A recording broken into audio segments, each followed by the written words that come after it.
Bonjour à tous ou bonsoir et bienvenue sur cette capsule audio. Alors aujourd'hui j'avais envie de parler des interférences. Mais interférences qui viennent de l'extérieur cette fois, que l'on peut également appeler les attaques psychiques, puisqu'elles concernent toute notre psyché.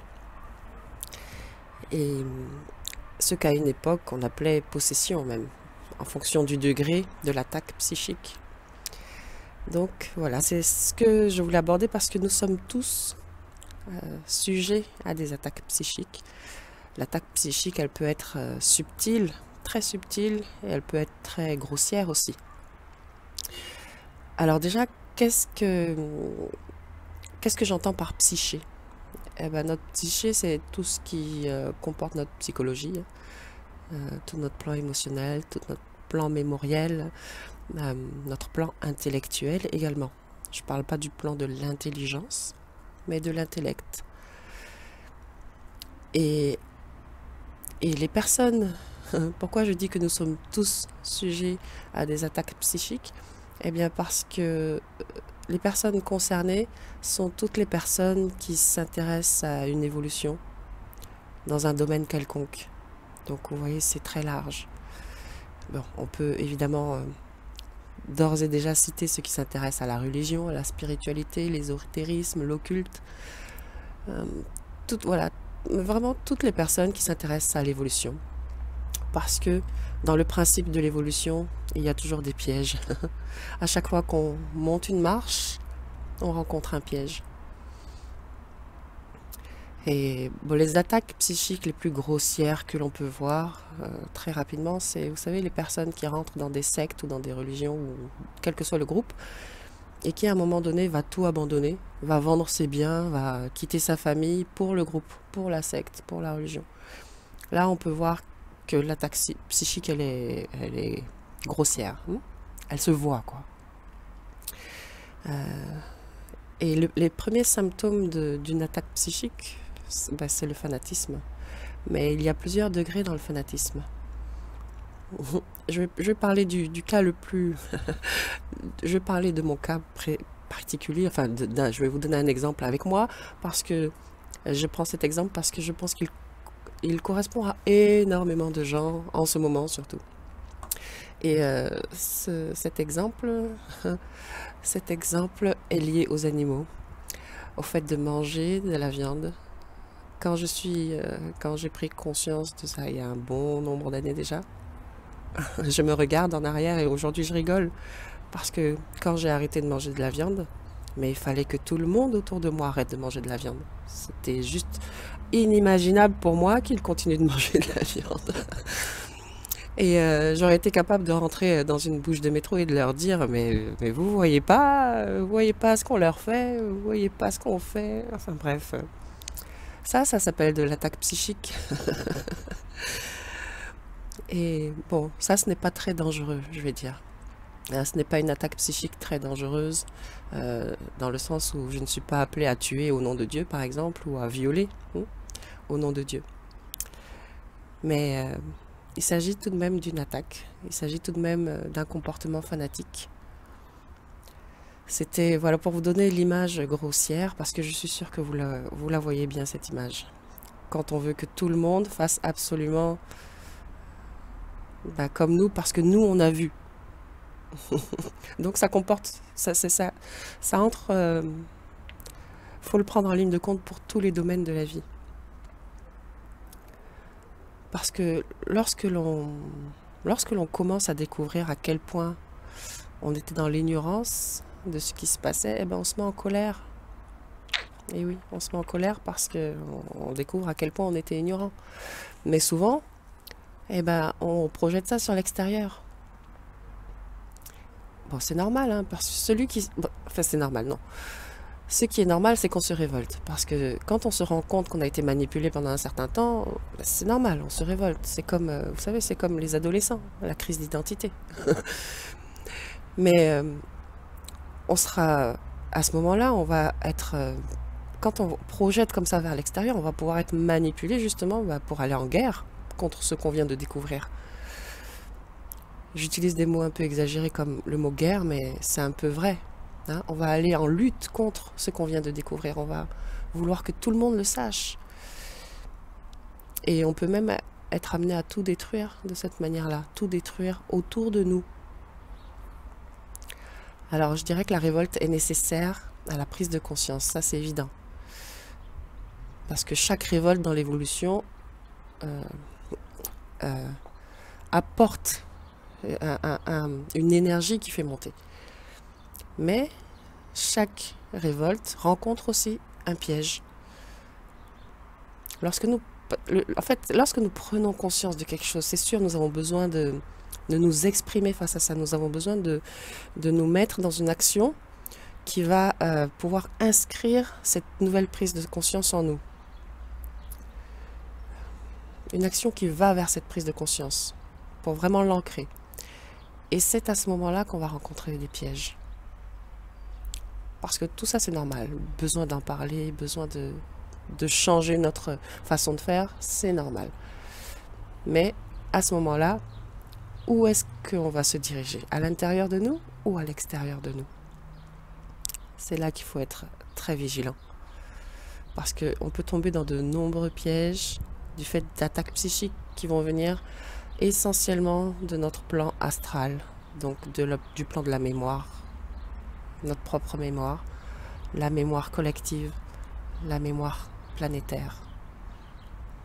On va être attaqué de toutes parts. Et plus on monte, plus l'attaque est subtile.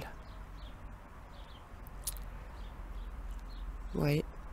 Quand on commence à penser qu'on est le seul à avoir la vérité, quand on commence à fermer les portes, quand on ferme les discussions, quand nous on sait et pas l'autre, vous voyez, quand on a ce petit genre de comportement, eh bien on commence à être sujet à des attaques psychiques. Quand ça devient plus subtil, eh bien on veut aider les autres, on veut purifier l'humanité, purifier l'astral de l'humanité, sauver l'humanité. Et à un moment donné, on n'arrive plus à... Quand on est trop pris, trop lancé dans ce mouvement vers l'extérieur, eh bien on n'arrive même plus à se rendre compte qu'on est pris dans une attaque psychique. Voilà.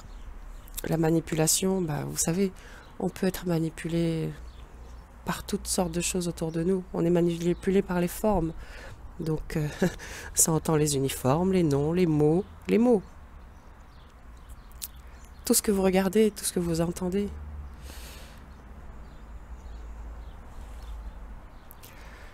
Alors, donc trop souvent, notre révolte, lorsque l'on commence à comprendre, notre révolte va se projeter vers l'extérieur. Et vraiment, je peux vous le certifier parce que ça, des attaques psychiques, j'en ai vécu. Je dirais que ma grande chance, c'est que je sais que dans mon entourage, il y a toujours cette interaction. Et quand il y a des questions à l'intérieur de moi, qui arrivent à l'intérieur de moi, les réponses arrivent aussi. Et je sais que ces réponses, je sais qu'il faut écouter ce qui est de l'intérieur.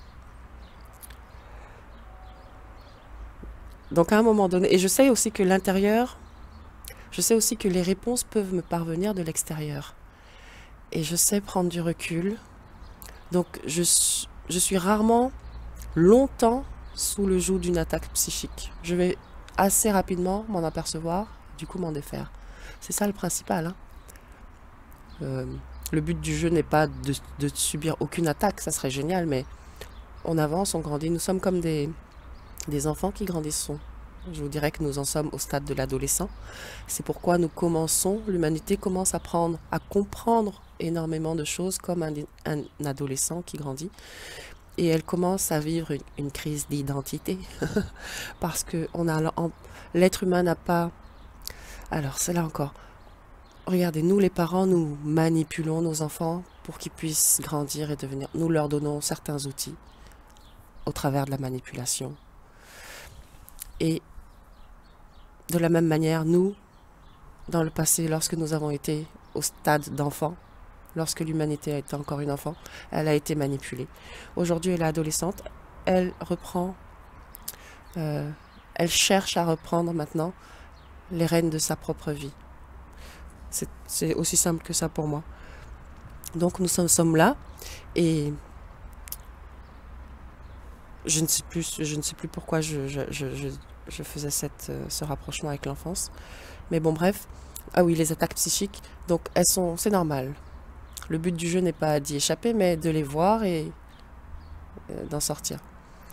Donc cette révolte, bien, lorsque cette révolte est dirigée vers l'intérieur, c'est-à-dire que l'on comprend que on a donné un accord à un moment donné et qu'il faut juste annuler cet accord, eh bien, il y a très peu, il n'y a voire pas de danger même d'attaque psychique. Mais ça, on l'apprend avec le temps. Et pour terminer, je vous dirais que ce n'est pas parce qu'on a compris qu'on a des droits que la société va nous les donner. Lorsque l'on a compris qu'on a des droits, dans cette société, dans ce système dans lequel nous vivons, eh bien nous devenons plutôt un grain de sable dans le rouage. Vous comprenez? Donc, inutile de reporter votre colère vers l'extérieur, mais ce grain de sable dans le rouage que vous devenez, quand vous comprenez quelque chose, placez-le au centre du système, là où il ne pourra pas être broyé par le système. Donc, placez-le en vous, en votre centre. Voilà, c'était un petit partage par rapport aux attaques psychiques, aux interférences, donc à ce qu'on appelle la possession, dans un autre temps. Je voulais rajouter une chose quand même avant de clôturer, c'est que si autour de vous, vous vous rendez compte qu'une personne est sous attaque psychique, vous ne pourrez pas l'aider, vous ne pourrez pas lui dire qu'elle est interférée, parce que de toute façon elle ne vous écoutera pas. Vous pouvez juste essayer de lui apporter des informations. Voilà. Mais on se rend compte, enfin, plus vous essaierez de lui montrer qu'elle est interférée, plus elle se braquera. Donc, juste apporter des informations, juste semer une graine et attendre qu'il y ait le bon terreau, c'est-à-dire qu'à un bon moment donné, cette graine puisse commencer à germer. Voilà, je vous souhaite une très belle journée. À bientôt.